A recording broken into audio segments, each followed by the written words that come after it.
Hey everyone, I'm Trent Kusters, co-founder and studio director at League of Geeks, and you're listening to The Game Maker's Notebook. Today I've been chatting with Mark Ranson and Sean Gorman of Void Interactive. Void is the developers of Ready or Not, the tactical first-person shooter where you're role-playing a SWAT team, whether it's in multiplayer or single player.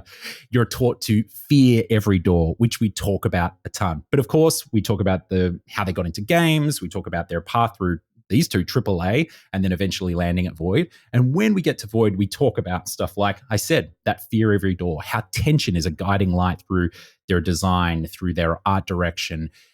Ready or Not, it's very clear. It was clear from the first trailer, but it's clear playing the game now well past 1.0 and on the console version that it's a game that has a very distinct vision and it's a team that knows what they're delivering on. And it's a real joy hearing Mark and Sean talk about that. But it's not just in the game that they have that vision. It's also as a studio. I mean, it's been massively successful, hundreds of millions of dollars in revenue, no doubt. And there's still this team that is working globally, completely remote.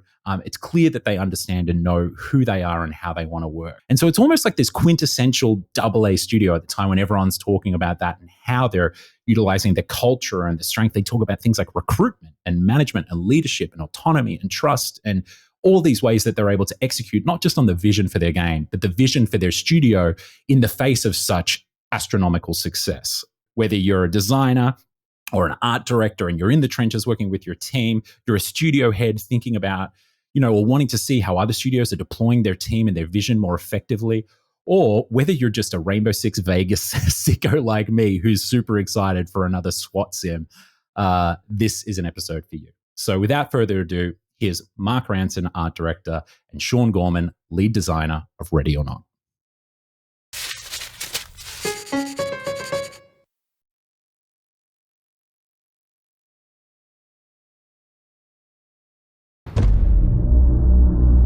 Stick together, move through slowly and tactically. Try to stay close. I'll call out where we need to go, what we need to do. The suspects are refusing to come out or negotiate. You are clear to move in. All right, there's going to be active shooters in here. Some of them dressed as doctors, so just be aware of that. Don't mind. All right, who's taking point here? All right, try to stay behind me.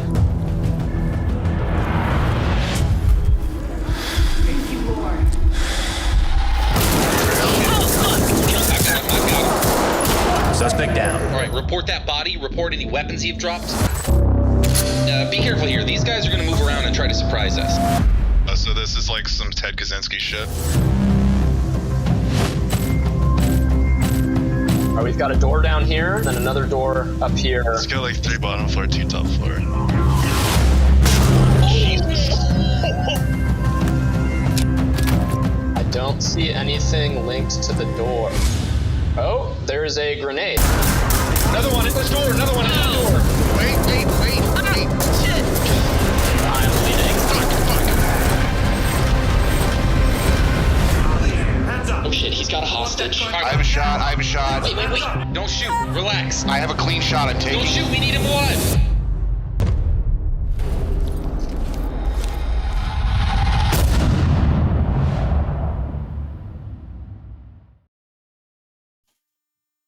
Mark, Sean, thank you for joining us. Well, thank you for having us. Yeah, pleasure to be here. Thank you. Wonderful. I made a joke about my partner just in the pre-ramble before we got recording here about my partner breaching and clearing this door to drag me out of here to make her dinner if we go too long. But it's kind of how I'm seeing the world at the moment. It's like when I used to skateboard as a kid and I would see the world in like lines of, I could hit that rail and then blah, blah, blah. I'm kind of seeing the world of how I would sweep it with my tactical team when I'm down at the shops thinking about all the scenarios. If things went the worst possible way they could, and for some reason the town of Brunswick in Melbourne, Australia, called on me to rescue the local Ritchie supermarket. So I appreciate you guys training me up for that. Entirely the intention. Yeah, and so that every threshold and every exit that you need in the Big E or wherever it was, you're looking for it. So you can spot those suspects trying to sneak away their extra petrol. Yeah. Well, hey guys, we've got a ton to talk about. As I just mentioned, I've been playing Ready or Not for the last, got a week or so, I think, since I got back from DICE Europe. And as a Vegas player, Rainbow Six Vegas player from back in the day, I did dabble in a bit of SWAT, touched some SWAT 4 for a little bit there, but Vegas was my oxygen as a teenager, I would say. In my late teens, really appreciating a kind of trip down a similar memory lane here. So we're going to talk a bunch about Ready or Not, but as we do on the podcast, I want to take it all the way back to the start for the two of you and talk about your first memory of games, how you got in the industry, how you found yourselves at Void. So why don't we start with you? We'll start with you, Mark, and we'll sort of bounce around between the two of you as we do. What's your first memory of games? And not like just like the first game you played, but and it might be the same as this memory, but the one that set your brain alight, that might have put you on this path. Gosh, I mean, that is such a fantastic question, because where do you even start with that? I mean, I remember very, very early on just how excited I was. Christmas, I think it was like 96 rolled around, and I got my first PlayStation 1. And I remember specifically I got Tomb Raider 1 and Wipeout, like the original Wipeout. And I think I must have put like 1,000 or so hours into that original Wipeout. And I don't know if that was my first sort of like memory that made me want to go into games per se, but that definitely awakened something into me that like I didn't realize entertainment could come in this kind. Exactly, yeah. Like I didn't know entertainment could come in this kind of a form where you just like lock in, it becomes muscle memory going around these corners, and that trancey soundtrack. It's like, oh, I didn't know this was a thing. So I think that was pretty up there in terms of like the spark that awoke in me into the games industry. But I mean, as far as if we were to go really far back, I remember the first thing I ever saw in the cinema was Toy Story. And I didn't really care about like the like actual story about it. I was just mesmerized of the fact that you could create 3D animation of sorts. Yeah. And that I think was really kind of, okay, I don't know how this is made, but I want to learn softwares that create artwork. Yeah, wow. Yeah, it kind of awoken the maker in you, so to speak. Right. Yeah. How old were you when that sort of happened, when you watched Toy Story? Were you a kind of young lad or? Oh yeah, absolutely. Like yeah. I remember, yeah, it was the first film I ever saw in the cinema. So, however old Toy Story was then. I missed that. Yeah, right. So, it's just not like you stepped off of your Amish planes and like into the cinema at 22 or anything like that. You were a young old. I know the beard might give that away. Sorry, I missed that piece of information there. Okay, great. Yeah, it's like I remember seeing Toy Story as a kid too, and it was a similar thing. It's just like, what do you mean this is like not an actual, like it's not a drawing or it's not totally. So I get that. What about yourself, Sean? What's your first memory of games sort of setting something alight in your brain? Yeah, sure. When I was, I guess I would be playing games a bunch, visiting my cousin because he had an Xbox, and we would hang out more or less like 2 or 3 times a week. So yeah, we would play a bunch of Halo 2, when you could play that all split screen. So you'd be sat there for the first 5 minutes watching the game load in campaign. If you guys remember that game, that the loading screen was abhorrent. You'd probably sit there for like 10 minutes if your console was pretty old. So in that time, we would just punch each other and start beating each other up because we were little kids. But yeah, then that was really good times. We'd play that game to death and just over and over and over again. But yeah, so that would be like a really fun memory I have of playing video games, but not certainly my earliest, but certainly that one that lights that spark is Halo 2. It's just such a solid game. It was. I remember I was a Nintendo kid, and then I switched to Xbox in that generation when it came out. I had a friend who was into video games, who was a little bit more tech savvy than me, and he basically went on this. It was like he worked for Microsoft or something. He gave me this pitch and like, actual paper leaflet materials that like had all the specs of the Xbox. And I was like 12 or something being like, yes, I must do this now. And I can't remember how old I was. I think I would have been around 12. And I went and traded in all of my games and everything in one sweep for Halo and an Xbox. And me and my brother, like, it's the same. This isn't a unique experience, right? So many of us went through this experience, but that game is just, it's like there's something about those system-linked Xboxes in a room together, sleeping bags on the couch, whatever, like knowing your pizza boxes stacked up, parents not knowing when you're going to come down from, the rumpus room or whatever, like, and a bunch of rat bag mates punching each other and playing some Halo is just like, it's a core memory for so many of us in games now, for sure. Yeah, I feel like this modern generation in some ways are not going to have that experience, and I kind of feel sad for them because everything's like online now and everything's so accessible. People will never know the struggles of playing like GoldenEye on like a quad screen and being able to see where everyone else is in the battle. Stop looking at my screen! Stop looking at my screen! Yeah, we used to have this old CRT that would bounce, like it's just something wrong with the tracking, and so kids would come around and they'd be like, "What's wrong with your television?" And we'd just be like, "Don't worry, you won't notice in 10 minutes. It's fine." And your eyes, I don't know what it was doing to our brains, like, but your eyes just like, adjust to it, and you're playing this game with this bouncing like incorrectly tracked CRT. So Halo was the thing CRT though as well, which had flavor to it, even when you're that close to the screen. Especially, you don't need to do that anymore. You stand at the back of the room, even if you got real close to it, you don't have that feeling, that itch on your face. So yeah, I know it's funny. You don't see anyone sitting that close to things anymore. I guess. No, that is true. All right, so you're playing Xbox. That's the thing that sort of awoken it for you. Sean, was video games a thing like in your household growing up? Did you have? I mean, you said you went to your cousins and stuff like that. Were you getting stuck into things, in high school? Was there any kind of video game stuff? Were you heading towards that in college? How did it become Sean mucking around playing Xbox with his pals at a young age through to actually, wanting to do it as a job? I'm with you. I would love to be able to tell you that there was, family there. We had a PC and all this, and that helped me through programming. Absolutely not. No. So I think this is important as well to sort of tell you this story. So no, I didn't have a PC in the family until really that we could all use until I was in my mid-teens, maybe mid to late teens, and that was your computer that was in the kitchen, the shared space. So when you're on MSN and all that, you're everything to the whole room while mum's cooking. So no, I didn't. To your crush. Yeah, it's not really a conducive environment. Counting the X's on the end of a message and go, damn, it's only 2 this time.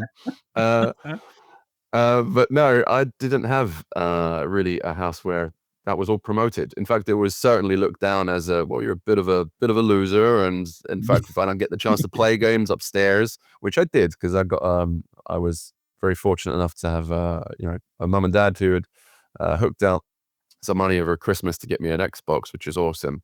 And so I did play a bunch of games. But as to like programming, as to actually any work in school, no. Computers did not come easily to me. But what did was art. So I always found myself pen and pencil, or it was even paintbrush and canvas, getting in there and painting. So I think where I left at that point, then I'd gone through school, college, and I graduated college, went to another college, think I just needed a little bit more time to figure stuff out. I actually reached out to one of the concept artists at the time who worked at Naughty Dog. And they actually got back in touch with me just to send a message. This was early days Twitter. So if you remember back then when you could actually reach out to people, I sent them a DM. It was like 100 of us in games and then a bunch of comedians and some early tech adopters. And it was a wonderful place. When you actually sent a message to what could be like a Hollywood A-lister, and then the fact that they might even reply to you was not actually all that uncommon, because there were so few people on it. But yeah, back then. And so that was actually, I was looking for, well, what is this job? I've just discovered this as a career. Like, tell me more about what you do. And they were very grateful, gracious enough to get back to me, to which I'm very grateful. So that actually helped me when I got back into college again. What would be for a BTEC, they call it. So think of it like in the UK, it's between college and university. I wanted to learn how to use like Wacom tablets to do concept art. So let's say, long story short, that's how that journey began. University, and then into games proper. Wow. Yeah, it's interesting. That story resonates a bunch with me as well. Like, I've said it many times on the podcast before, the computers at my place were work computers. My parents had like a business from home. And so they were petrified of putting viruses. So it was literally a part of gaming that I didn't interact with. And it's so interesting because like, I know a bunch of your crew and the Ready or Not and Void Origins has modding and that kind of stuff in your teen years as part of the Origins, right? And so many of the people that I interview on this podcast who are like founders or creators of these majorly successful games and studios, they started like coding when they were 8 or, modding in high school. And it just is not the path that I had at all. So thank you so much. I feel seen right now. Thank you, Sean. We can do it. We can also be successful in games without programming at 8 years old. Yeah, and there's also having a generation successful like Valve mod. Yeah, there's also a generation that come before us. There's people who've been my bosses and some seniors in my team which didn't go to university or taught themselves, or they just got a job from a friend, and then for 20 years were just learning how to code pretty much on the fly, and became some of the people that now make the tools we use. So yeah, it's not everything needs to go through that same pipeline. So yeah. Yeah, it's crazy. It's kind of like the whole games industry, similar to the Big Bang. It's just like a whole bunch of bouncing off each other for like 30, 40 years. And then we just had a games industry. Mark, how about you? I'm hosting the podcast for the Academy of Arts and Sciences, Interactive Sciences, and I've just like reduced the games industry into a bunch of accidents. You know what I mean? That's how we do it around here. Mark, tell me about your happy accidents and how you got into game, if it was that. I mean, to make, again, to resonate with exactly what both of you just said, almost exactly the same story as well. Right. So, like, I got a PC way after, like, all my friends. Like, I think I must have been about sort of, like, 13, 14, maybe even 15 at that point. Meanwhile, all my friends had them since they were like 10 and things like that. So I didn't get a PC until much later than I felt like everyone else did. Like to the point where it's like if I was doing homework, I had to go down to like the local library or like go around said one of a friend's house to type up the report. So it was amazing when I finally did get that PC, and I was like, all right, this opens up all kinds of fun new things. And I remember, because I was doing art at the time, very much like Sean, fine art degrees, paintings, drawings, and all that kind of stuff. And I randomly stumbled into RPG Toolkit Maker, which was like a sprite-based game making system for like making little SNES games. Now I couldn't code for chocolate. Like I am just not a coder. I'm not hardwired that way. But I remember just how satisfying it was when I managed to get like a little sprite character moving, or like talking to another one, and it was just like I felt like such a god of my own little domain then, and that really just was like, that's it, I'm never sleeping again, I'm just going to work on this all night forever. And I would do that quite often, actually, like especially like sort of when Friday would roll around and there's no school the next day. I remember like being like to my dad, like, hey, can you just like make me a flask of coffee? Like, I just want to stay awake all night and just make this game. It confused the absolute hell out of them, but they were just like so happy that I was enthusiastic about something. And I didn't even really know at the time that I could even turn that into a career.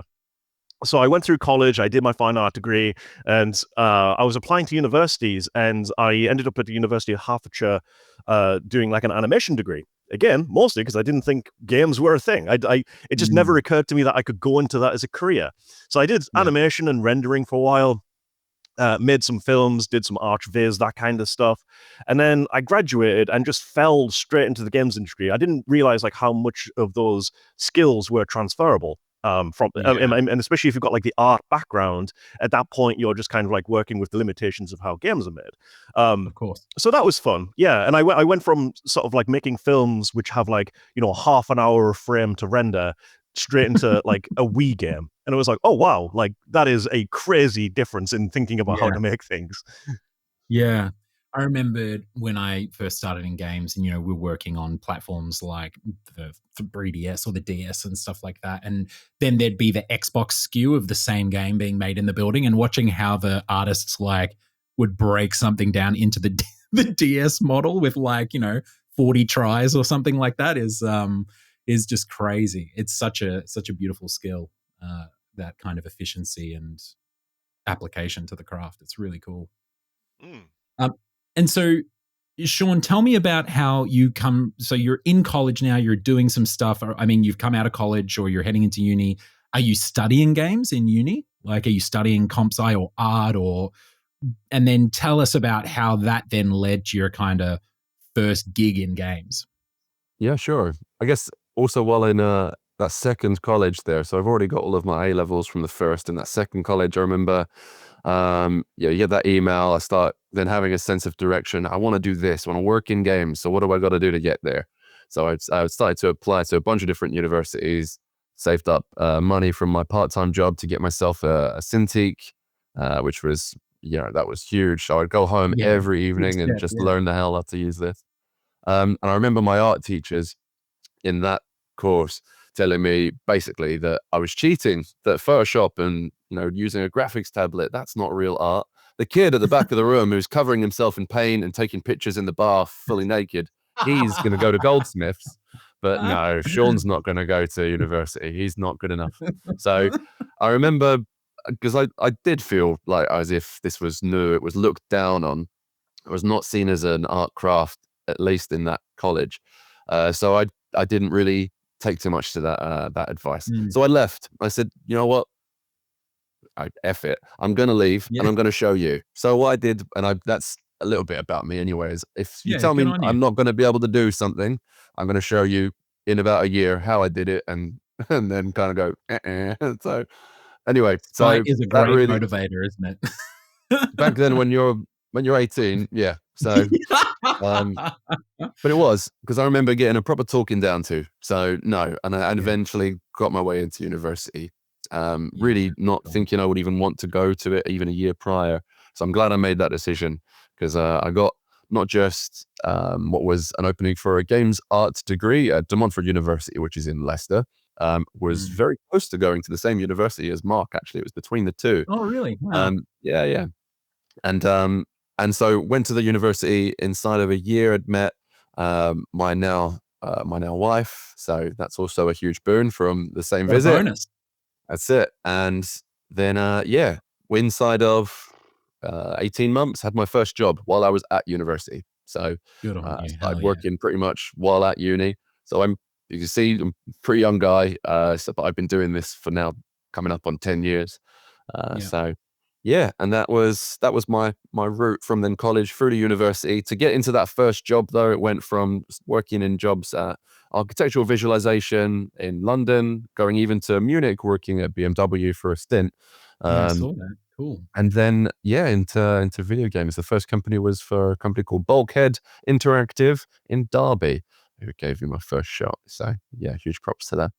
Amazing. Pause there and we'll come back to your path in a moment after we hear how Mark stumbled into games. I mean, is it similar as well? You got a similar path. Did you say fuck it to someone who gave you a talking down to, or were you shown the golden path? How'd you get into games? I definitely don't think I had the confidence as an 18-year-old like Sean had. I wish I did now in hindsight, but no, I just like I kind of mentioned before, like I really wanted to do animation. I didn't actually know at the time that I wanted to do games, because I just didn't think it was an option. So I did animation and I really, really enjoyed it. And then I think I was one of the lucky few that did incredibly well out of university. Like I got a job offer before I graduated, and it was just like, hey, when you finished, come work for us. And at that point, like, and again, I'm graduating, so I'm like, yes, please. Like, I don't care who you are. I just want a job. And it was only afterwards I realized it was a company called Eurocom, up in Derby as well, weirdly enough. And so like I stumbled into my first game, which was GoldenEye on the Wii, which again, I thought was incredible after playing GoldenEye on the N64 all through my sort of like teenage years. And then GoldenEye on the Wii being my first ever game, I was like, life cannot get better than this. Weirdly enough, you soon learn in the games industry that actually it's ebbs and flows. So that company had some real issues. They're no longer with us. Well, that sounded like they died. No, they went bankrupt. Sorry. Well, it's kind of like a company dies when it goes bankrupt. It kind of did. Yeah. But I remember specifically that company being like such a trial by fire, especially like at an early age as well, where I'm all big and bright eyed and I've got these thoughts of what the games industry is going to be and how quickly that got beaten out of me, shall we say. We made 6 games in 2 years, which like is just a crazy turnover. Doing like Harry Potter Connect, Disney Universe, 3 James Bond games. And then after that, I was like, you know what? I kind of want to see if I can progress my career a little bit further. Doing a whole bunch of stuff in my spare time, portfolio-wise, and then applied to Rocksteady and got a job at Rocksteady. So I was at Rocksteady for nearly 6 years, working on Arkham Knight, Arkham VR, and a little bit of Suicide Squad in the early days. Yeah, I mean, how far through my career do you want to go? Do you want me to keep going on? I think this is actually the perfect segue into Sean's path, because you guys just narrowly missed each other at Rocksteady, right? We certainly did, yeah. Yeah. We narrowly missed each other when it comes to uni. That was your second gig in games at Rocksteady or something? That's right, yeah. So if it was me and Mark narrowly missed each other at Hertfordshire University, because I remember being parked outside the same uni, which now Mark does talks at, I've done talks at. And so being there almost like, what was it, for the interviews? So Mark, if I would have said yes, I probably would have also met you there. But no, we missed each other there. And then years later, it's at Rocksteady. So my, what was my old boss, was also Mark's old boss. We would have worked inside of the same team, because my first few years in video games was also like Mark as an environment artist. So I worked in the art department. But no, narrowly missed each other. In fact, how we got the chance to meet one another was, so Mark's wife also worked inside of the art team, and that's how I met Mark. We have, so Alex basically worked a desk behind me. So everybody there in the art team was all very, very close. So I spent a lot of time, together looking after each other, because it was a long project. But I was also there for about 5 years. So and that's how we met. I mean, these narrow misses are amazing. If it was, it basically reads like the script to No Country for Old Men, except you're a couple of games artists trying to get a job, as opposed to like an assassin tracking someone down. I love it. Okay, so let's stick with you for a while here, Sean, and now just like take us right up to Void Interactive and how that sort of came about. Sure. So when I was, as I mentioned, I've been at Bulkhead there for I think was a year. I'd actually still, while studying, work with them, so that was quite peculiar, where I worked full-time for them, because send my work that was for my degree back to the university, and my work at the the company back to the university. But then what I did is I took a little bit of a gamble. I said I wanted to work on like my final major project, so I actually said, thank you, I'm gonna leave full-time work. I'm going to let Bulkhead know, and I'm going to go back to uni for what was like 6 months. So I basically quit. And that was then for the first time, pretty much since I was 16, that I didn't have a job for 6 months.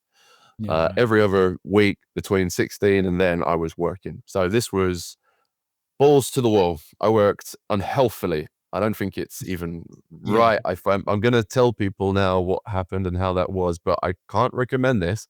I worked 7 days a week, 12 hours a day, for about 5 to 6 months, because it was definitely my background and my family, which have Irish family, Irish immigrants coming over to the UK, and they work like working class family. So I'm one of the first few of my family to go to university. That's a lot of money. Over here it's about 40 grand or something just to pay for it, and it's all just on my back, so no bank account of mum and dad. This is all on me. So it was, if I'm going to do this, I'm going to go hard. So I built myself a portfolio, worked myself to the bone, and I got that job at Rocksteady. So I was really, really happy with myself. But at the time, project was super secret. The studio was just, oh my God, that opportunity was brilliant. Get the chance to work with the folks who worked on, the Arkham Knight, like Mark did. So I was over the moon. Rocksteady is one of the crown jewels of the UK, and that's saying something, considering how many amazing studios you got out there, and also like the work that they've done and that you all did over there on those various projects. It's just like iconic. There's no other word to say it. So the opportunity, it speaks for itself. I think, I don't know many of us who would have been able to do what you did, but I'm sure a bunch of us understand, sort of laying it down for that. Tell us a little bit, because obviously crunch and everything is stuff that a lot of folks talk about. There are indie devs who self-impose this stuff on us. Did you find it? Was it impacting your health? Like how'd you go, like sort of slogging through that? And was it sort of dark times, or was it kind of just like the energy of a young man, I did crazy hours in my first gig at Taurus as well, but like that I just literally physically could not do now. I could not do it now. Absolutely not. I've tried to do it like in the last years. It doesn't work. No, we're talking, I'm 21. Yeah, 2021. Is it? I'm 21 years old. So fine, body can take it. And so what it was waking up in the morning, when my partner would go to work, because And then I would wake up in the morning and I would start my day and I would work all the way until they got home, and I would make them dinner because I'm at home, I look after the house as well. I make them dinner.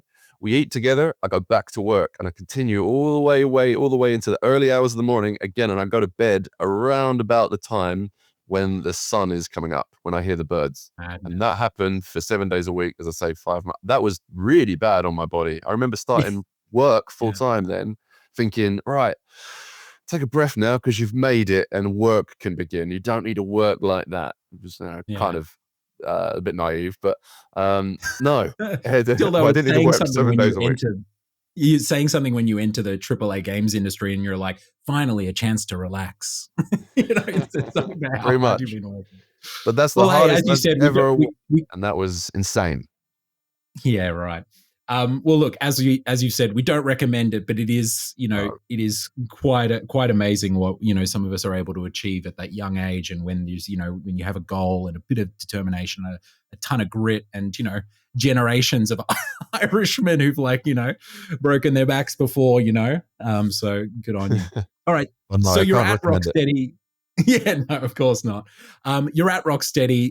Take us through, because that's not obviously, have you been at Rocksteady right up until Void, essentially? Well, it was, so Rocksteady, I was an environment artist. So I started there as a junior, then worked my way up.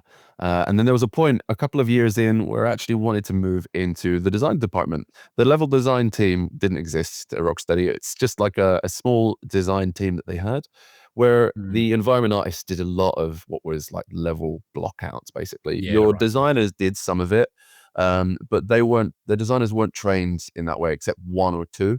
And I really was like hand in glove with their designers. I wanted to do what they were doing and learn more about what they were doing. So I wanted to scratch that itch. So what I did was I took a separate course while I was in full-time work to learn a little bit more about it. I had mentors that also guided me through what was like design, frankly. So, from there on, I wanted to make the move.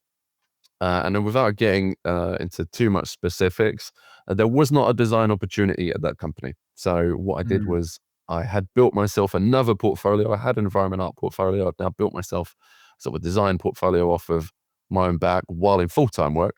And I just jumped. I went to another company. I worked for a place called Endreams, which is in Farnborough, the UK. They make VR titles for the PlayStation. Right, okay.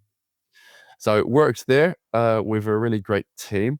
Was there for a few months, and then I got an email and I got a couple of messages all in one day, maybe about 15 or something messages from all friends of mine at Rocksteady, because they all knew I only left because there wasn't a design opportunity for us. Right. There would have, if there was, I would have pretty much been given an opportunity, and maybe they would have helped me through it. But I was told, wait for the project to come to come to its close. We need you in that chair, in the environment art chair. Then we can maybe move you across, make that lateral move. But a designer had left, so now there's a vacancy. And so when one guy leaves, which is a complete surprise to all of them, Sean, quick, this guy's left. Maybe there's something for you. That signal, so to speak, right? Yeah, basically, yep. So but no, I was back there again. I worked there for another couple of years, this time in the design team. So was there long enough to see a couple of delays from the project. The James Franco meme comes to mind, first time, when other people would go, oh my God, another delay. You're like, first time. Because we'd seen that project for a few years. And then, from there to Void. So they were looking for someone with experience working in some of the teams that I've worked in, bring some of that experience to the team and help guide what was then some of the designers that we had. And we had a very, very small, in fact, Mark was 2 designers at the time, right? So all of which worked underneath the art director here, Mark. So we were just building a design team. And so that's what I've been doing at Void now for the better part of the last 2 and something years, which is from scratch. We now went from pretty much just 2 designers, as I say, to then 3. So we shipped that 2023 1.0 release of Ready or Not with that design team. There was a lot of work there already that was done, but there was still a lot of work to be done. And then since we've built and padded out that team with a lot more experience, we've got game designers, we've got level designers, and it's gone to at least about 3 times its size now, with some real experienced backs behind it too. So we've helped build that team, and that's where I think we've gone from strength to strength, and we've made some of our newer DLC, and then finally our console release. So yeah, huge. I'm playing on Xbox. Yeah, awesome. It's something that I've enjoyed watching from afar as well. Is not just obviously like the success of the game and the the way that the game has grown and what's the word, like expanded and become more and more refined and and honed in on your vision from day one, but also how you've gone from this very small sort of collection of people coming together to make this thing to this quite an interesting organization that has like that's been implementing a bunch of structure and everything is just really quite amazing to see, like how it's kind of formed up and still adhering to many of those principles, like being fully remote and all of that stuff, flat hierarchy to a degree and everything. So keen to get into that, to chat more about that. Congrats on everything that you've built so far on the design team. Very interesting. Mark, tell us about how because I know you got a couple other stops along your path before you landed at Void. Talk to us about those days. Get us up to the point where you joined the gang. Yeah, definitely. So where we left off, I was at Rocksteady, very much like Sean, working on the Suicide Squad. And I'd been there for a couple of years at that point. I'd been in the industry for quite a few years at that point, and I was like, something's just not quite scratching the same itch like it used to. My passion was still there, my drive was still there, but I realized what I kind of wanted to do was maybe try something myself. So, instead of just making someone else's game, no matter how amazing of an IP it was or how amazing the team was or anything like that, I just wanted to go and basically stretch my wings in a different kind of dynamic of the games industry. So I left Rocksteady and I teamed up with a very, very small dev team called Driven Arts.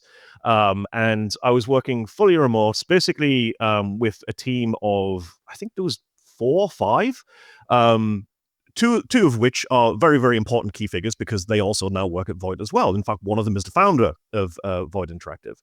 So that's where I first met the founder. I was on this game called Days of War. By Driven Arts. It didn't do very well, but we had like a good Kickstarter. We basically got enough funding to fund us all the way through like 2 years of development. Mm-hmm. And whilst I was doing that, I was effectively the only artist. So I made all the levels, most of the guns, some of the characters. Like it was really a very hands-on, like all the lighting. If we needed some VFX, I did that kind of stuff. And I realized like very, very quickly, this is where my bread and butter is. That kind of like the more you put in, the more you get out of it kind of thing. I was very, very enthusiastic by this project. And also working fully remote as well and sort of having a bit more flexibility of my time allowed me to go into lecturing as well. So I was a part-time lecturer at the same university that I graduated from all those years beforehand.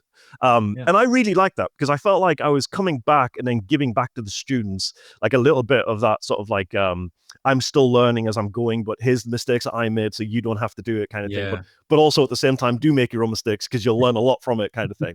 And that was like the most rewarding thing I've ever done, for sure. Absolutely. I completely agree. It was so... I really loved seeing it where you'd be explaining something and you just see the spark in their eyes when they understand it. It was so fulfilling. So I did that for 2 years and we shipped Days of War, basically died on release. But hey, we made a game. It's like it was such a huge success for us personally. Like we managed to get it from nothing to something, put it out on Steam, and it just kind of died. So at that point, I was like, well, what do I want to do? So I did a little bit of freelance here and there. And then I was like, well, maybe I'll give AAA another go. I feel like I've been, outside of it. I conquered that space a little bit. Let's go give AAA another go. So I went to Cloud Imperium for a little while as a senior environment artist. And I realized again that itch wasn't being scratched. I was like, oh, maybe AAA is not for me, but also let's give it a chance. Maybe it's Cloud Imperium that's a problem. Maybe I'm just not gelling with the project or the team or anything like that. So went to Splash Damage after that as a lead artist. Yep. Again, kind of had that something's not quite right. I love the team, I love the project, and I love everything about the space, but something in me is just not enthusiastic about it. And it was then our founder, Sterling, got in contact again. And he was like, hey, Mark, can you remember when we used to work together? That was back when he was a character artist on Gears of War. And he was like, hey, man, I was starting a thing. You interested? And I was like, yeah, you know what? Let's give this another go. And immediately, my enthusiasm for everything in the games industry, my passion for creativity, and just kind of like being in that small team dynamic. Because like when I joined Void, 5.5, nearly 6 years ago, we were like 10 people. And again, back to that same old thing of like, I'm doing all the artwork. There's just me on the team, and anything that needs doing. So like, okay, what did we learn from the first time we did this? How can we make this better? And that was where, very much like Sean, I started growing the team a little bit, getting in certain departments that we needed, like a lighting or VFX or, filling in those gaps. And really just taking it all the way up to V1, like Sean said beforehand. I think one of the biggest challenges that we faced was the success. Because now we're like, okay, we've carved out a space for us. The game's been incredibly successful. Now there's like expectations, and the way that we were operating was so almost like borderline unprofessional, because again, time zones are an issue. We didn't have any structure. Like we weren't operating like a normal team should function. In some ways, that was a big strength at the time, because like it allowed people, but we realized that, hey, if we're going to get serious with this, we need to like really get some structure. We need to get some organization. We need to treat this properly now. And I'm really, really proud of the team in terms of like how we've managed to adapt and become professionals and like be a bit more of like a traditional studio in that respect, because it was a journey. Yeah, it's a big leadership. How many people are you now, roundabouts? So we're about 70-ish, but that's kind of including a little bit of everyone that that might not be as like forward facing on the dev side as well. So for comparison's sake, we have currently 4 environment artists, including myself, 3 character artists, 1 lighter, and that's kind of most of the art department. 2 concept artists as well. Yeah, you're really getting to scope and scale when like you have people in such specialized roles like lighting, as well as just like their only job, right? Or when you can have multiple technical artists and wonderful things like that happen.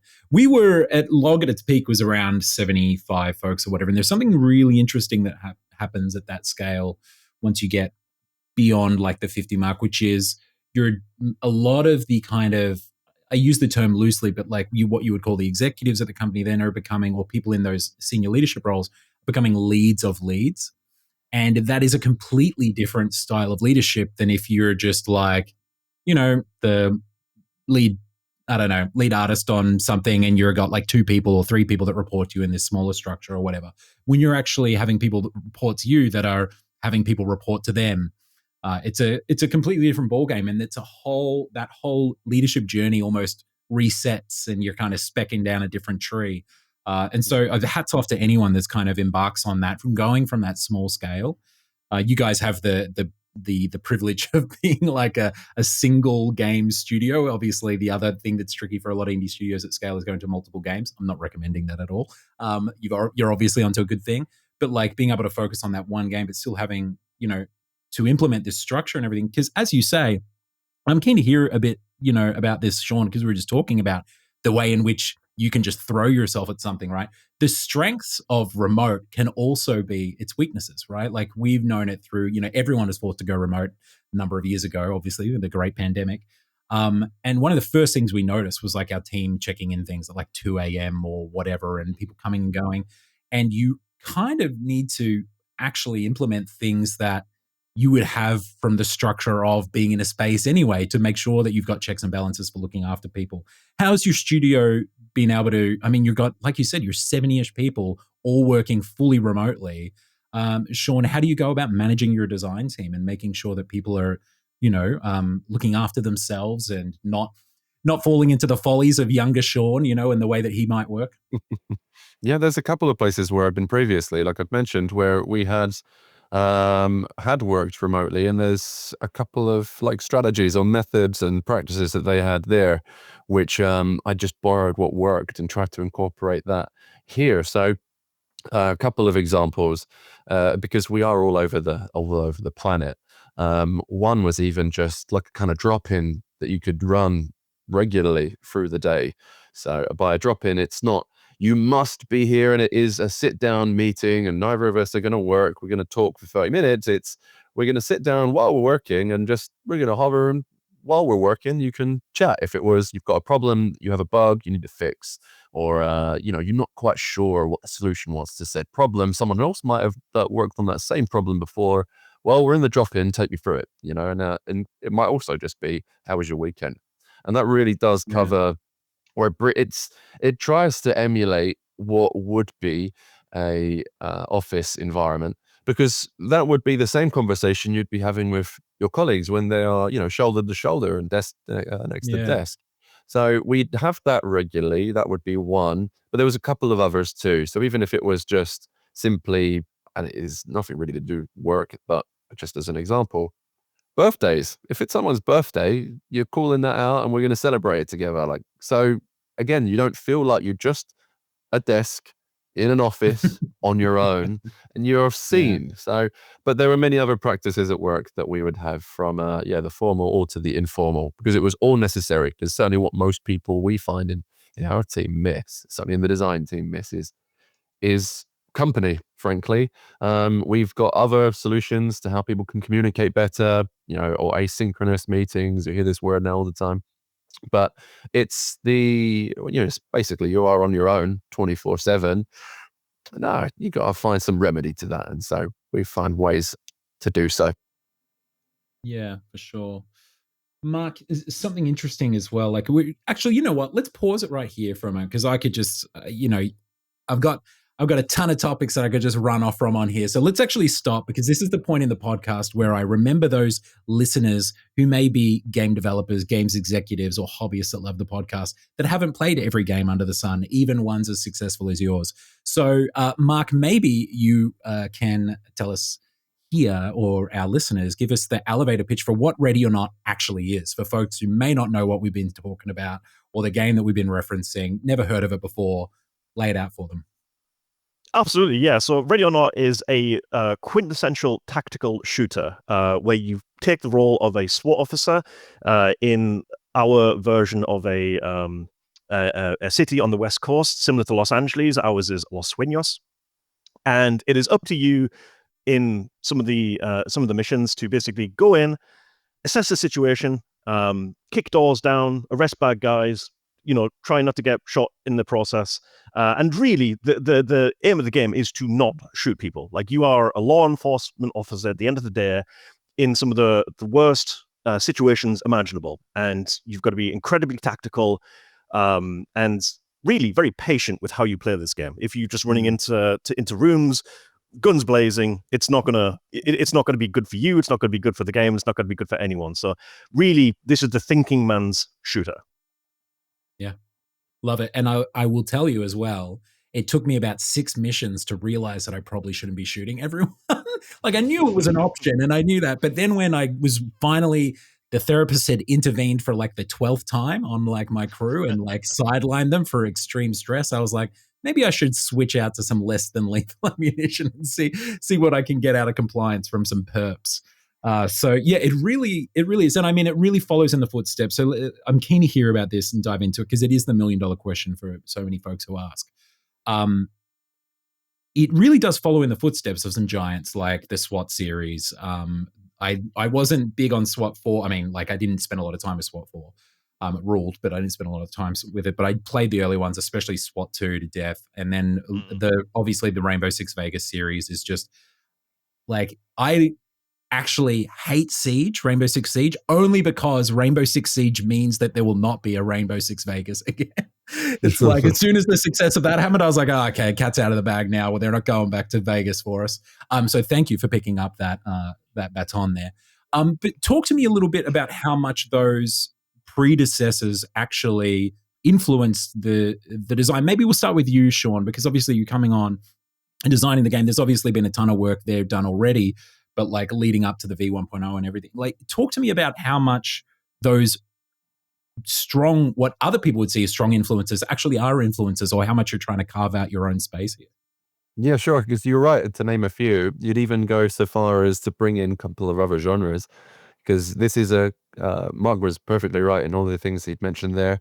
But it's a cooperative experience as well. So you've got other things you can pull in from other areas there. You've also got there is this kind of cosplay, this Millisim cosplay that people of our community also enjoy, where they want to play a role. So I get to not just look the part, I get to also play the part. So you get people coming in who are, if it's veterans who just want to, enact almost that fantasy. That might be the gunplay. It could also be the actual squad formation, exactly what you got to tell them all and drill that same, procedure, so on. Or some people could just go into it. Where are you? Well, oh no, I've shot you. And everybody has a very different experience from one end to the other. So as for its influences across video games, for sure, there's a bunch. You've named a few. I would call even a couple of titles in the Millisim space as well, because of that gunplay, which is also really important. So you have old school things from like even Operation Flashpoint. You've got Tarkov finds its way in there too, but it was getting big not necessarily. Tarkov when I was playing, yeah. Especially because the game is difficult. Is one component of it. So yeah, really going at its roots of what is a shooter, and rather poignantly so. But the actual environments, the stories that you're seeing, that you're calling back to titles like your old SWAT, and we try to push that further and try to really examine what stories we can tell, what situations we can put you in that are very much based in the real. So there's a lot of direct influence from our world in terms of what stories we're putting you through. The actual the interesting bit that I find, especially in our department, is, and was for a good time, and it still is, the level design space, and how you can take those real spaces and actually make them enjoyable. So I could build you a hospital, but how fun would it be from walking from one wing to another, floor by floor, up all the way? Can we make that fun and enjoyable? Or if it was even a campus, so on. So trying to take the real and make it interesting in a game setting. And so for ours, there's of course some challenges, but thankfully a lot of ours focuses on doors, kicking down doors, stacking up on doors, as you said at the top of the call. So we've kind of got our metric there, thankfully. And you'll find, because of that, though, the age-old kick down the door and who's the first through the room. Like, how many times you might have played that in a multiplayer environment? You have a bunch of randoms, and the first person through the door gets bumped into by the second. Oh, no, you first. Oh, no. So because you've missed that crucial moment. You've got to establish that order. You've got to plan. Who's in the door first? Mark's in, because he's got the shield. Then I'm right behind him with the AR. I've got the beanbag shotgun behind me. Flashbang first, then you're in.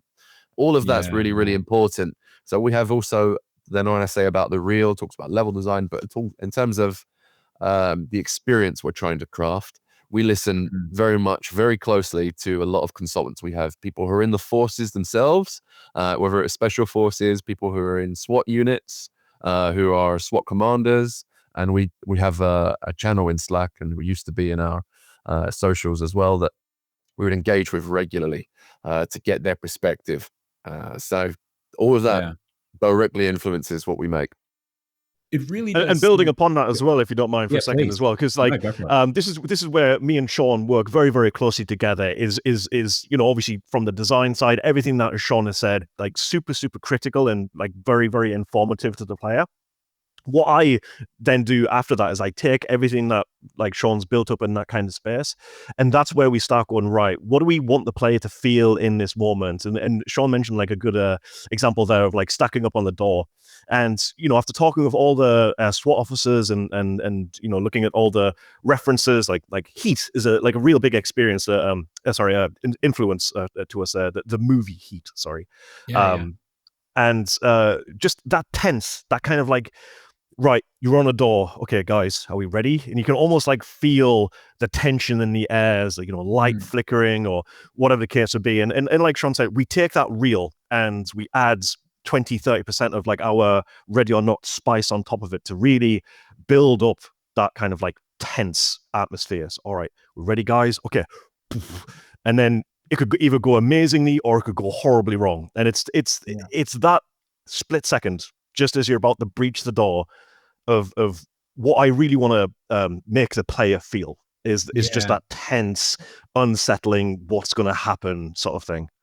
I remember when I first got into the game, like there are some games like Tarkov or KCD2, or, you know, these games that are a little bit more punishing or hardcore that I would put yours into in some ways, where I will go, this is my personal opinion, this is my own personal categorization of games, and I will go and Google before I, you know, or search on YouTube before I start playing, just like things to know. Don't want to catch any spoilers, but I don't want to spend like the first 4 hours like learning shit that someone could have told me, you know, like how to check your ammo in Tarkov or something, right? And one of the first comments, or the top comment on one of these like Reddit threads, I think it was, about this, was someone just said, "Fear every door." and, and I was like, it's so accurate. Awesome. Yeah, it's exactly how I feel playing this game, because I'll get a little bit ahead of myself and I'll just walk straight into a shotgun when I open a door, or I'll get confident that there's not actually anyone in there on the second or third run of this level because they haven't been in there before. And it just really has taught me, like, time and time again, to slow down, to you know, utilize all of the tools in my arsenal and amongst my team, to really ensure that I'm going about this the right way. And so much of what we do is to really... Oh, sorry, Sean, go on. I was going to say to that too, you have not just the watch every door, as in every door could hide a threat, be it there's a guy with a gun behind the door. But even when you find, you know, if it is a person, you've got a suspect or a civilian question, are you going to hurt me? And not all the time is that person going to be carrying a gun in their hands like this. Yeah.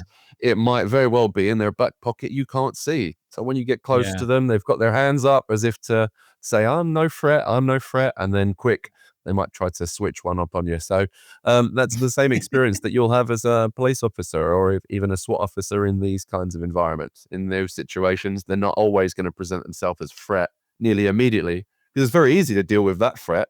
It's much harder to work out the room when everybody's surrendered, but there's guns on the floor. And when you turn your back, they might pick up that gun and try lay into you to try to escape.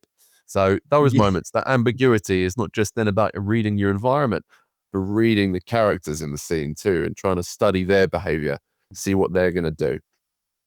Definitely. Yeah. And it's my job at that point as well, that, you know, you're moving through these spaces, and really what I already wanted to do at that point is to create an environment in which you're already on edge. Like, you're moving through these spaces and you feel a little bit tense and you feel a little bit, you know, like something could happen at any moment. So you're already a little bit twitchy, and then something like that happens. And that's really the kind of like the quintessential experience of Ready or Not, is just those split-second decisions that you as a player have to make. What is it like? Let's just keep following this thread, because I really like this idea of, it's something I was speaking to Nikita, you know, one of the creators of Tarkov, just recently, and he was talking about surprise being a big element in his design. And there really is this genuine like tension that you're talking about, right? Like, it's there. Everyone who's played Ready or Not knows what you're talking about. You've absolutely achieved what you're going for here. But like, what is it that you think actually builds that? So, and you've spoken a bit about it now, but do you have kind of like a codified recipe amongst the team of like the kind of level or the kind of situation or the kind of scenario or ingredients that can actually deliver? You're already, both of you are nodding. So like, yeah, Sean, like what is it that you think enables you to manufacture this tension across levels, like so successfully going from room to room? So it then depends first on what kind of level you're trying to make, because you could make it so that it is trying to tell a story first and foremost. That story might not require a lot of that ambiguity, or if you might still feel that same level of tension, but in a very different way. So we have a level called Edges of the Earth. Internally we have called Beachfront. It's just a residential house in the suburbs, and it's a family, and it's just two parents whose children basically are trying to build little guns using 3D printers, and are trying to sell them to make the little bit of money to help their mum, who is very frail. Now that situation is difficult, but it's not the same level of difficulty as it would be, for example, a club shooting, which is, terrorist level event. But tension will be then played out in a different way, is my point. So one might not require that level of difficulty, and the complexity could be different, be it how the level is arranged or what challenges or barriers, sort of blockers are presented in front of you might look or can be communicated differently. So that's one. Certainly, the first point is it depends really on the context and what we're trying to do. And because each of these missions are all unique and there's a story to each mission, that really is what we'll talk about when we are trying to build out a new experience. So what in this DLC, what in these levels are we trying to do? So this time it's an active shooter. Okay, but is there a story? No, actually, we want it to be this experience first. So it might take a narrative bend first of all, or a gameplay bend. It could be an artist. It could be that the our art director here might say, I really wanted this to look this way, and we'll build from there. We've tried different ways of working throughout. So every level has a different starting point. But then that recipe, or a question about the recipe. So what from there on, what do we do? So everything would have its own use or function. So you have doors which present themselves, or we would say thresholds. So doors and windows, they're always regarded as threats. So doors are always something that I can walk through or engage with in the same way for every door. Windows can be very different. You can present doors differently as well. Some that are always open, some that are always closed, double doors, single doors, corridors as well, how you might have then corner-fed rooms, corner-fed corridors. All of these have their own use for creating and constructing ambiguity. What's on the other side of this door? If I can see it from the point where I'm standing in that threshold, I can see every corner of the room. The complexity of that room is pretty much near to zero. It's very easy. I can see there is nobody in the room. But if I have a corner-fed door on that same room, I can't see every corner. Maybe there are more than 4 walls. Maybe there is a very big room, lots of obscuring pieces in there. The complexity goes up, the difficulty goes up. So we play with that almost like an equation with level design and the artists, both of us working together, making sure that if we're intentionally building difficulty, it is because we're intentionally doing so, not because it is, oh, forgot about that. Like, no, there's a real solid reason why we built the room in this way and also what it needs to include. But we also don't want to step on anybody's toes if, like I said, the art director or also the artist want to create something visually unique. So that's where really early in the process, you have level designers, artists working pretty much like that together. I hope that goes some way to answer your question. We can go into it where it goes into some gameplay mechanics particularly, but that's certainly where it would be with level design. It definitely does. Like, I was really, you kind of answered the question beautifully, because I was really thinking about just like from the inception of an idea or of a scenario or of a room or of a level. So you answered it perfectly. Mark, you mentioned something that I've also heard you say before in some interviews that I've read of yours and everything, which is this notion of like the Void Interactive 20 to 30% of spice on top of things, right? You mentioned at one point, talking about the Dark Waters DLC, which is, is obviously out there for folks to engage with, but like these notions of like, you have these realistic, you're moving onto these ships, but ships have these tiny little spaces that how do you have like these characters moving through them and how do you utilize them in a gameplay sense? But then there's this other whole element that Sean spoke about too, which is this milsim realism, right? So I'm just kind of tapping you now to talk to us a little bit, as generally as you want, about realism in the game and like one sort of like your responsibility as developers to deliver on a particular fantasy or role play, whether it be the milsim stuff or the grittiness and the sort of horrific offense that some of these maybe not first. I don't think that's what people call first responders. They're kind of like second responders almost, because you call them in. I don't know, but anyway, like SWAT teams or something might encounter. But then even just like the technical things that are interesting in regards to when you got to eschew realism for like to just have a good playable space on a boat. If you want to have some SWAT team roll through there in a video game. How do you and your team kind of treat realism through the Void Interactive Ready or Not lens? Yeah, I mean, you nail on the head there. I mean, there's definitely some challenges when it comes to, and here's the thing, I think every game kind of suffers from this a little bit as well, of that kind of transposing design mechanics into effectively realistic art. Like you mentioned, boats are generally speaking really, really difficult because of like how the stairs are narrow and curved and all that kind of stuff. But if we did it one-to-one like a real boat, quite frankly, you wouldn't have an enjoyable play experience. So there's definitely some liberties that we have to take from the art side to try and, make sure that the design works exactly how it should. Because at the end of the day, it's a game. It's got to function like a game. Art really is there to support that. Now, does that mean it's less important? Absolutely not. Because really, we're all about the feels. We're all about that mood and, tense atmosphere that we're trying to effectively almost like, how do I even start describing this? It's layers on top. So it's like we're there to almost like distract you from the game side of it. So you kind of like stop seeing the game mechanics, and we're there to like we're the spice that goes on top of it to give you that atmosphere, to give you that tension, to give you those kind of emotional responses, and just to kind of pull it back to the kind of the realism side of things. So realism comes in so many different forms, and I think one of the big factors as to why we get described so often like a horror game, even though we are a tactical shooter, we definitely fall into that horror category. And I think it is because we deal with so much that is just real. It is just close to home. We all have loved ones. We all have, people we care about. And imagining some of the scenarios that we have purposely crafted in Ready or Not and putting the player in those experiences, it is genuinely quite harrowing. And it is something that we never ever wanted to glorify. That was never the goal. And it still isn't by any means. Like, we are not glorification of this kind of stuff, but we want to shine a light onto these horrible things that happen in the world day in and day out.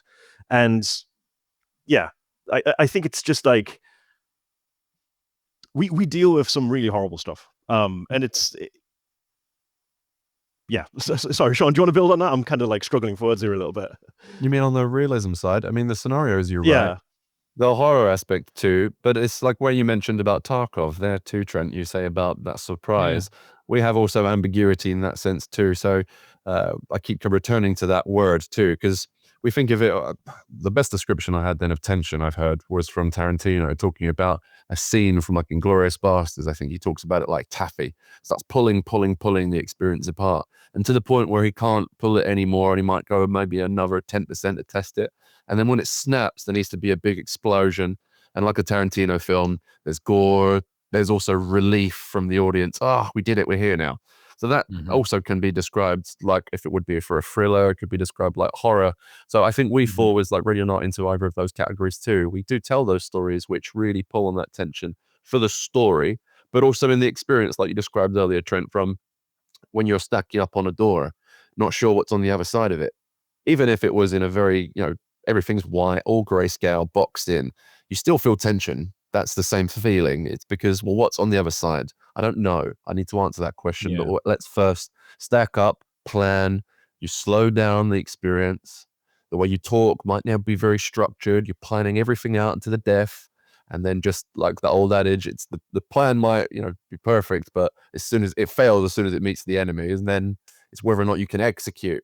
And that big bang, bang, bang, go, go, go. That's the rush moment. Those really, really slow moments. And then those nice rises in action and that come right back down again. Hopefully through the experience, you have a nice flow, aided by the level design, aided by your AI, everything else, just sort of building you up slowly, down again, slowly. Until you get to the very end of these missions, you might have that, I've heard you take a big, deep breath, and then it can just relieve itself. How did you do?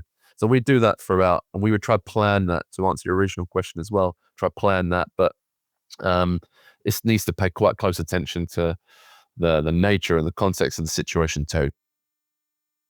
Yeah, it's really interesting how some things that occur in real life, like whether they be systems or jobs or events or activities or pastimes, can lend themselves just naturally to like really great game loops. And I think, or even like tension and pacing loops. And I think the experience of being, in a SWAT team and stacking up on a door, like you're saying, Sean, and the pacing that comes with that, and then clearing the room and bagging the evidence and going to the next one, just has a really natural, fantastic, like pacing chart or loop to it that like really translates well into a gameplay loop. But I think it's not going to do that on its own. I think your team has done really well to actually bring out the elements of that really bring it to the surface and really make it feel like the best version of that it can be in an interactive sense. So what I'm interested in knowing now is, and feel free either of you to dive in on this one, it's clear from Ready or Not to, obviously, Sterling and some of the crew that were on earlier. Like, I mean, the first trailer that came out and blew up, it's very clear from that point that there was a clear vision for this game, that there is a clear kind of tone and not message is the wrong word, but like vision. It's just the easiest way to put it, right? Tone and vision that is very creatively sincere on this game. And it's carried through to playing it now, right? Like, you really get that. What are some of the things that didn't make the cut? Do you have any stories of stuff that kind of feels like it might have been, there's the classic things that are go-to in a game, like a mini map, obviously, that wouldn't work for you guys because it sucks out all that ambiguity of who's in the next room or whatever. Terrible example, but do you have any things that kind of were in the game for a while, or that you were on paper or you wanted to try or cut, that kind of detracted from that vision or that experience that you were going for once you got them in there and were playing, maybe even had some feedback from crew in the early stages or early access? Yeah, I mean, we've definitely cut a whole bunch of stuff. And here's the thing, I personally, and I think we collectively as a team can agree on this as well, the things that we did cut, it wasn't because put it this way, we made the decision to cut it because it made the game better at the end of the day. So just thinking off the top of my head, some of the first levels that we made that were in the early access builds, like the old hotel level, the old farm level, the old port level, don't get me wrong, like they were amazing as they were back in the day, but we evolved. We got better as a studio. We grew the design department. We realized like the layout and the artwork, and quite frankly, it was just old content at that point. We grew as a studio and we got better. We upped the quality of everything that we were doing. And just the old maps were just not up to the standard that we were happy with. We were no longer proud of them. It created a slightly different dynamic, a little different of a game than we envisioned. But they were super critical and super important building blocks for us to get to where we are now, learning from our mistakes, which I think is super critical and super important for every game to do. And it's quite frankly just not uncommon that the first kind of, maybe year development or however long your time frame is, you're always going to throw away the first things you kind of do, because that is really the iterative process of learning what you want. Learning what doesn't work is vitally as important as learning what does work in a lot of cases as well. So I wouldn't say that it was like a detriment by any means, us removing that kind of stuff. I think if anything, the decisions that we made to either cut content or change content or however, the change happened, I think we did it very, very specifically to get a better product out of it. Yeah, of course. Editorial is one of the most important processes, right? Exactly that. And I'd add to that as well, sorry, if to say, this is where I feel some of my experience really helped the team, and while also a lot of other people who have come in from a similar sort of background as myself, is we had lots of people who were really, really talented and were really creative and could push the experience in so many different directions. And while also there was not really a mechanism nor a good structure for us to recognize what was not working faster, because there was some aspect of it where it was either some fear of failure or even fear of success that we talked about earlier. But like port as an example, as talking about level design, that maybe went for about 7 to 8 iterations of port, the level port. And that took months and months and months. On some of them, it might have even gone from so far as about 6 to 8 months. That's just on one level. That's, in my view, it's a waste of time, because it just means we could have got there much, much sooner had we been able to recognize what worked and what didn't work earlier. So that's why I feel, again, some of us were brought to the team that experience. Yes, it might be that we come from teams that worked in AAA or otherwise. But a lot of our team here at Void, some of them come from modding backgrounds. They have no idea really about that same process. So we've had to share with one another and find something that works for all of us, so that we can find what works faster and then get rid of stuff that doesn't work sooner. But also, to Mark's point, cutting some things has been important, not just because it made the experience better. And in some cases, we've had to make cuts because we just can't support it in terms of development costs. And I would say the very easy example would be, for folks that had played early access, and the version of a game that you wouldn't see now, Trent, is we had all of the missions across the game. This is prior to 1.0, all of them you could choose from a list of game modes. You can choose, I want to do active shooter, I want to do barricaded suspects, or I want to do bomb threat, etc. Now, we moved away from that when we got to 1.0 for many reasons. It meant we couldn't fully commit to a certain story. We couldn't really craft and make sure that one experience of that one game mode was at the quality that we needed it. And if we wanted to make every single mission adaptable across 4 different game modes, there was a lot of time and energy we needed to spend doing that. And at that point, probably had about 6 to 8 months to do so. And like I said, you remember that team was about 40 people back then. We had 3 designers. It's not happening. So we had to make a decision. If we want to do this, which we want to do, but not now. If we're going to be able to commit to this, it means no, we're going to have to make sure that we get the right quality out of that one level, with that one game mode, ready for 1.0. So that's what we did. We had to make that decision to, instead focus which missions would be using what game mode. So that would, and it did make for a better version of that game. Still with all that emergent gameplay, but catered and much more focused. Yeah. Wow. Yeah. It's mustn't have been an easy conversation to have. Some of these decisions, like that's a huge one. I mean, when I asked this question, I wasn't expecting anything that big. That's like a big sweeping change. How obvious was it just kind of like ones and zeros, very obvious, like napkin math could sort of lay it out that this wasn't going to be a possibility? Or did it take quite a bit of like back and forth, like checking like whether, can we make it work? Can we not? We knew it pretty early on. Simply, you've got a game mode, and to be fair as well, and if I really would now heavily look at what these game modes I'm talking about, you have barricaded suspects, which is predominantly the one we use all the time, and you've got active shooter. We see a lot of those examples too, and you've got bomb threat too.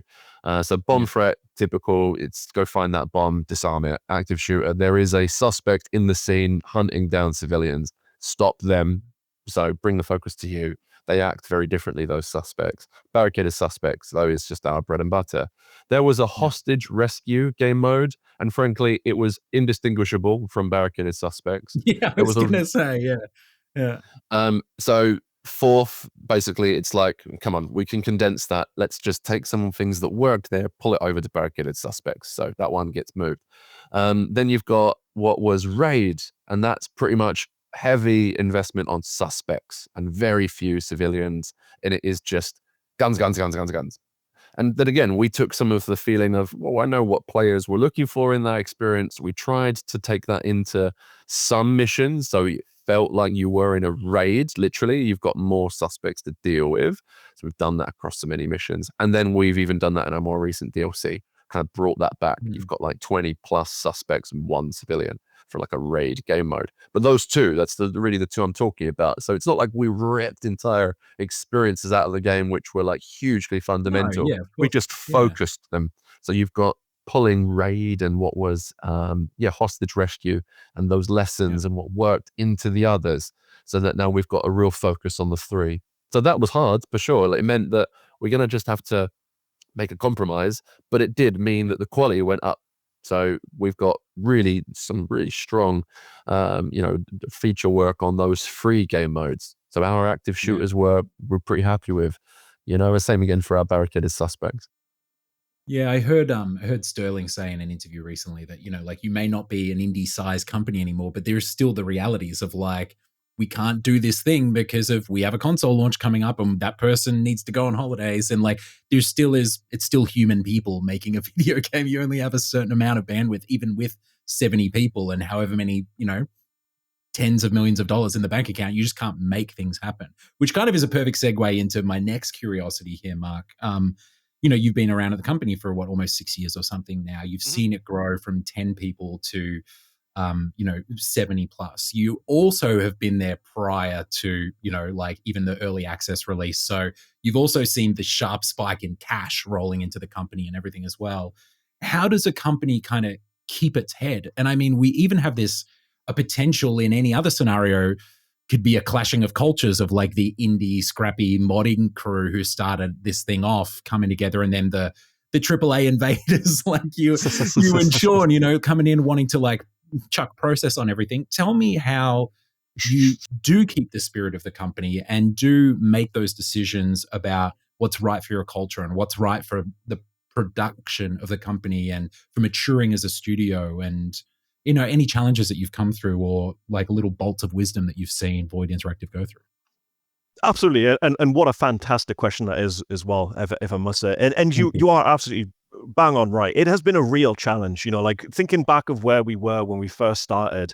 It was very much that grassroots. If we make it, let's just make a great game. We didn't care about money. We didn't care about profit. Like we never set out doing this with the idea of being as successful as we are in mind.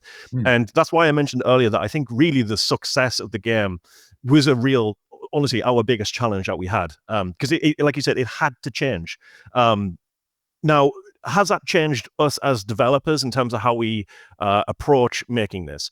Yes, but that's more like the logistics around it rather than sort of like the mentality of like who we are and how we work together and what our drive and what our goal is. Because I think we've always had this sort of like mentality of small team just making a really well-crafted, focused experience.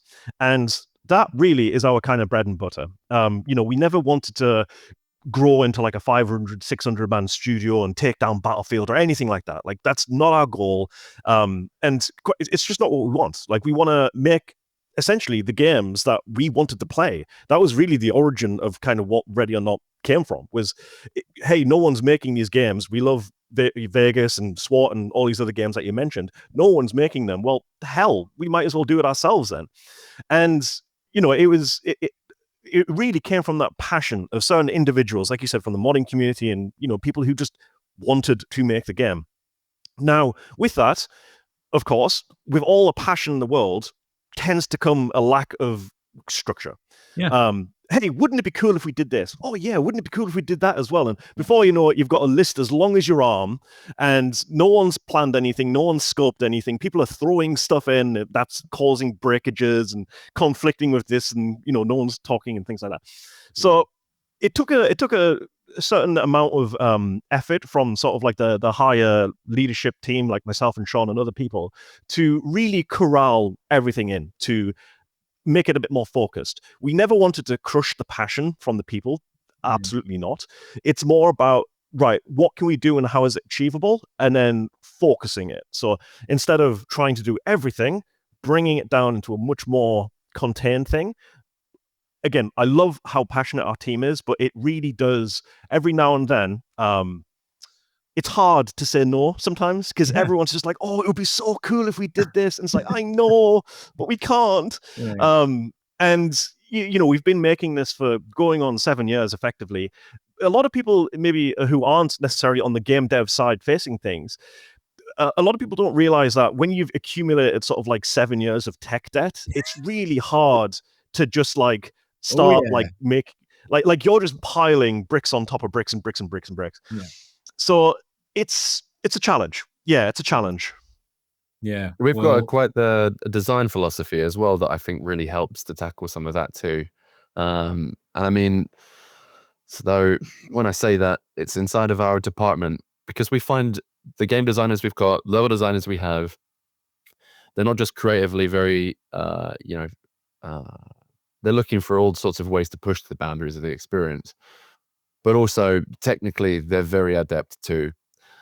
But they also need to be really good communicators and need to understand a lot of things that a lot of our project managers will also be doing. So from our producers, myself, they understand the costs of some of these things. So if they have a really good idea, the philosophy follows that really not just be able to come up with the idea, but you can see it through to delivery. And that doesn't mean that you just sit there, code it for 2 hours and go, cool, it's done at a prototype level. You need to understand all of the connecting pieces from all across different departments, who is needed to see it at the quality that we'd be happy with. And I have that understanding.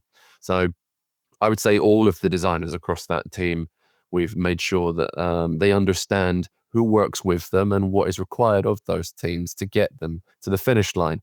That really helps because it means that you're not dictating, you're just directing in that way. You are saying here, okay, we'll point you in this direction. And so trying to help them then along the way, getting to that finish line assured. And this was really helpful for the vision of the project. But no, that philosophy is very important. Recruitment as well. So is another thing I'd add to your answer, would be we really do spend, I'd say, the right amount of time necessary to find the right staff. So yeah, looking at the AAA, we will take your best. If they won't value them, we do, which is, and if you've also got indie teams who are just also wanting to, be a little bit more serious about their work in some cases, or also just love the stuff that we do particularly, we'll take you as well. Come at it. But I mean, a lot of the AAA developers we have, I mean, maybe I'm speaking for us, Mark, but I can say this pretty comfortably. We're people also that are just jaded of that same industry.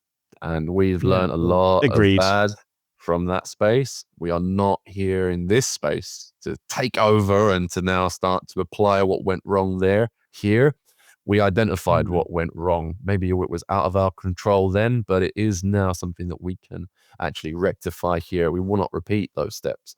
So it is one, we know what to avoid. We also know what works. We'll try to, find the path through. So we have a lot of team members from AAA who I think would say, that is a measure of my experience too. Yeah, building on that as well, Sean, like I think, honestly, one of the biggest kind of like core philosophies that we have as a studio is really the trust. So what I mean by that is like, we're working all around the world in all different time zones. We operate in a way where, again, thinking back to the AAA industry and sort of like how, not always, but sometimes it really felt a little, big brother office cultures in some ways, where maybe you weren't treated like an adult in certain scenarios where, hey, I've got to walk the dog, or, I'll take my kids to school. I'm going to take some time off. Great. Don't even tell me. Like, as long as you're hitting your deadlines, as long as you're doing the work, at the end of the day, you're an adult and you want to be here and you're clearly very, very passionate about the game. So we have so much trust in each other. And really, that is the only way that we've ever been able to do what we've done at Void Interactive, is just the team of people that we have. I know that I know that I can trust them to get the job done, and it's because they care, and it's because they want to be here and they want to make amazing games. And if there was ever scenarios where we ever felt like we had to chase people up or tell them to do things, it would never work. And fortunately, that's only ever happened on a few very, very rare occasions. And like Sean said, we spend a lot of time in our recruitment process really just trying to find effectively the right people for us. Talent aside, they have to have that kind of like self-driven motivation. And weirdly enough, like Sean said, a lot of that comes from just being jaded by the AAA industry in some ways, where it's like, no, I want to be here. I want to make amazing games. I'm tired of all of that stuff. Yeah, just it's a big philosophy that we have. I just came from Dice Europe, and I can tell you that some of the people I was speaking to there who are signing the checks that pay for these AAA games are also tired of the AAA industry. Like it's a very expensive and can be a very expensive and wasteful endeavor. And so to bring it back to like my time at Dice Europe, a lot of the conversations were about AA. There was a couple of talks on AA. There were some roundtables on AA. And what is AA? What does it mean? What are the hallmarks of AA? Chris Charler of Xbox led a great roundtable conversation that I was a part of on, I forget the title of it, but it was like, what are the hallmarks of AA? And I would say that your game is obviously started off as indie as it gets, but like it's almost like the quintessential AA project now. Like you guys are doing hundreds of million in revenue at least today. You've got a team of 70, which is funnily enough, the old AAA numbers. It's quite interesting what you've been able to achieve, and at a level, with obviously leveraging tools like Unreal Engine 5 and stuff like that. Like what you're able to do with such few people. And it also seems like you're not a studio that with all of your success is now just trying to solve a bunch of problems with cash, and like you say, Mark, scaling up and being this big company that's not in your interest. So talk to me a little bit about, you're talking about recruiting, you're talking about trust, you're talking about autonomy, you're talking about believing in your crew and giving them the ability to do great work, having a results-oriented environment. But what's enabling you as well to kind of, because I think there's going to be a bunch of people listening to this podcast who either run game studios or at publishers or fun games or whatever it might be, that are interested to know, like, how are you punching so high above your weight, like with such a small amount of spend relatively to, other games and, publishers or developers in the shooter genre? How do you focus on this, or how are you focusing on delivering such great content at such a quality, effectively and efficiently? I think I have my answer. It might be very different to Mark's. There's two that come to mind. One, the term white space, which is certainly one. Our audience and our community is then a second component of it as well. But then I think there is the boring bit, which is also the third. We could explore any of these subjects, which is almost like that equation. Mark, do you remember we'd looked at some of our earlier levels, and certainly at the time where I joined, looking at, right, here's why we feel it works, some of our data to suggest, and so on. What we could do then going ahead, that would be something as well we could explore. But yeah, any of those three, I think they're all really important. There's no single thing here, of course, that's going to be the answer. But the first would be about that white space. Now, the tactical genre, the first-person shooter genre, shooters as a genre, hyper-saturated, the most saturated genre in the entire industry. So how is it that this shooter works? And it's because it's a very specific type of, and there was a crowd there, I think we can see now, that really wanted that experience. So listening to that player base, it's maybe some built on nostalgia, maybe, but it's improving and it's expanding and it's innovating on what they would have had 20 years ago, 15, 10 years ago, and trying to deliver that now at this quality. So that and white doing that space, from a very early point in development as well, right? Yeah, exactly. So we listed out titles when we started, and we talked about games that are now, some of them like 15 something plus years old, 20 years old, some of them, people who grew up playing those games and they haven't seen them again. So not to I enjoy the game in its own way, but it's a very different game now than what it was, some years ago, of Rainbow Six Siege, so people who would have looked at that first trailer and gone, and got really excited. And now the game is very different, and whether or not that's that same player's cup of tea. It's not that the game is bad or good, it's just that it's not for them. And so this game occupies that territory that others don't uniquely occupy. And it surprised, I think, a lot of people, including ourselves, how many people are in that community and were looking for that type of title. And then it just builds up on word of mouth, quality is there, so they bring their friends. Brilliant. And then it just gets better and better and better. But that's one component of it for sure. But Mark, I don't want to take up too much space. What about yourself? Do you have any answers there for that question? Yeah, I mean, absolutely. Like, and again, I think you hit a real good point there, mentioning the fans of the game. Like, really, I don't think we would have ever been able to do what we do without the support of the community, whether that be, even just like the moral support, cheering us on. Hey, go on, guys, you can do this kind of thing. But also the valuable feedback that we get as well. Like, for so long, our QA department was effectively the Discord, people playing it who just wanted to help us out as well. And we're genuinely, eternally grateful for all the support that we've had. And I'll be the first one to say it. Like, I think we got incredibly lucky. And I think we all know this as well, that we just happened to be doing the right thing at the right time. And we had the passion and we had the grit and we had the determination. But my God, was there an element of luck in there? And we're incredibly grateful that, we were able to carve out that space in the industry, again, at the right time. And it was lucky. Now, does that mean we're going to rest on our laurels? Absolutely not. So like a big part of what we've been doing once we, effectively triggered that success, or, when we started building that momentum, was really looking inwards and just being like, okay, what needs to change? Like, how can we make this better? How can we evolve? How can we as a studio improve ourselves? Because quite frankly, we owe it to the people who have supported us, who have bought the game, who's made Ready or Not as successful as it has. Like, we feel like we owe it to them.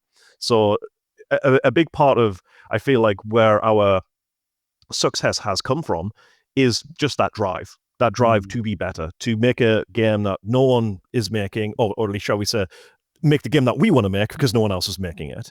And then just give it back, listening to the community and receiving the feedback and addressing it and things like that. And, I'll be the first one to say as well that we've made so many mistakes, mistakes, but again, every mistake we've ever made, it's been a building block to learn from and grow. And, and so many of those mistakes might have killed a different studio, in a different time, in a different place.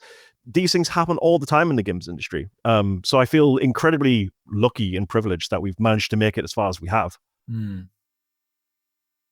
appreciate your answers. We are going to wrap up because we are approaching that point that I said our partners are probably going to breach and clear the rooms that we're in right now.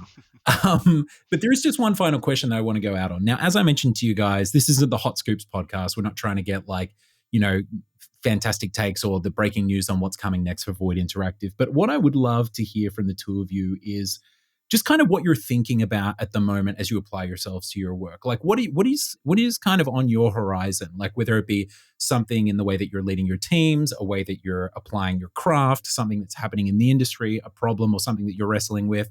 And we also take, in fact, we love semi-formed thoughts as well. So it can get as kind of Charlie Day at the whiteboard, mind map as you want. But Sean, is there anything in particular that you're thinking about right now that's kind of, a little bit of a mind puzzle that you're working your way through or something you're focusing on? Yeah, which is we really care about this game first and foremost. This is the game that I wanted to work on, from years ago before this game was even out or announced. So this, for me especially, is also a passion project. But so saying that, it's not something that we're going to, let go of or just sort of see it sunset. We want to continue and to support this title and to make sure that those players who've also enjoyed it get more of that experience. It might be some cases some more of the same if they're looking for the same. If they get some more in different ways, then we could explore those spaces too.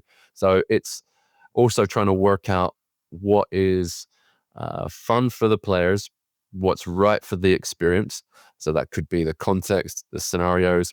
You mentioned maritime. You're a SWAT officer going on an oil rig. That's pretty crazy. So where could we find the boundaries of that experience? Where haven't we explored elsewhere? So that we can, test those spaces. But that's for me. I'd say that's really what I would be really keen on doing, is to continued support on Ready or Not. That would be me. Horizons of it. Yeah. See what else we can really get out of that experience. 100%. And if you want to see malformed ideas, we could maybe get there. So what other roles of a SWAT team have we not yet explored? Open question, So it's not just five dudes all the time. Yeah. All right, Mark, what's getting you out of bed in the morning at the moment?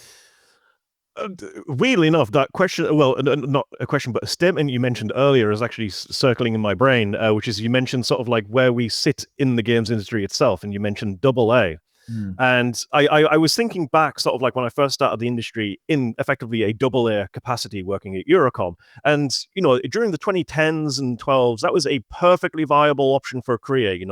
A film has come out or something like that. Hey, we'll make a game tie-in. It's effectively a AA game, relatively small scope, small team, small budget, but you don't have to sell that many to make a profit. Perfectly viable sort of like industry career. And then over time, and especially like sort of where we sit now, that divide of what is indie and AAA is a huge chasm where I feel like there's just nothing there anymore. Like you don't really see AA games these days. So I found it really interesting that you said that we're effectively occupying that space. And I think really what is going to get me out of the bed in the morning is like, right, how do we enter that AAA space then? And more importantly as well, do we even want to? And I suppose that's really the question. And now we're into, okay, but what makes AAA? Is it the team size? Is it the quality of the game? Is it, the whole experience? Is it how much it costs? So I definitely struggle with that in terms of a question that keeps me awake. But it also gets me out of bed in the morning is just really, who are we? With Ready or Not and Void, and how do we just make it better and just keep it going forward, Hell yeah, man. I love it. Thank you so much, gentlemen. Your passion is infectious. And, I felt it through my Xbox controller when it was very sweaty, breaching rooms. Not a pretty picture, but I did feel the passion, and I feel it right now talking to you both. You've been wonderful guests. I've thoroughly enjoyed our conversation. Congrats on all your success. Please pass on our congratulations to the rest of the team. And thanks for joining us. No, thank you very much for having us. Really, really a great pleasure as well to talk to you.